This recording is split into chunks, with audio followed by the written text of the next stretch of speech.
நம்ம திருவள்ளூர் மாவட்ட செய்திகள். புதிய கல்விக் கொள்கையை ஏற்காவிட்டால் தமிழ்நாட்டிற்கான கல்வி நிதி நீக்கப்பட மாட்டாது என ஒன்றிய கல்வித்துறை அமைச்சர் தர்மேந்திர பிரதான் நேற்று திட்டவட்டமாக கடிதம் மூலம் தெரிவித்துள்ளார். இதற்கு பல்வேறு தரப்பினரும் கண்டனம் தெரிவித்து வருகின்றனர். இந்நிலையில் திருவள்ளூர் மாவட்டம் பொன்னேரியில் திமுக சார்பில் பாஜக அரசை கண்டித்து திமுகவினர் துண்டு பிரசுரங்கள் விநியோகித்தனர். திருவள்ளூர் கிழக்கு மாவட்ட பொறுப்பாளர் திரு ரமேஷ்ராஜ் தலைமையில் ஒன்றிய பாஜக அரசை கண்டித்து கண்டன முழக்கங்கள் எழுப்பினர். தொடர்ந்து வணிகர்கள் பொதுமக்களுக்கு துண்டு பிரசுரங்கள் விநியோகம் செய்தனர்.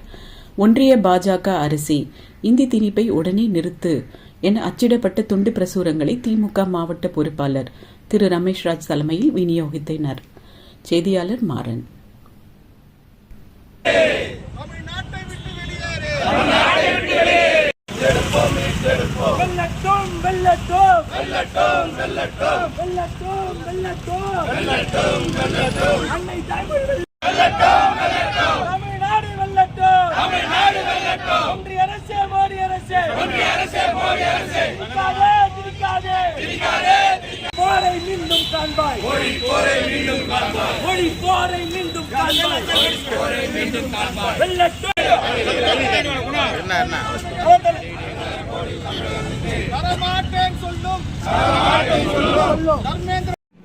இது போன்ற செய்திகளை காண எங்கள் சேனலை லைக் பண்ணுங்க, ஷேர் பண்ணுங்க, சப்ஸ்கிரைப் பண்ணுங்க.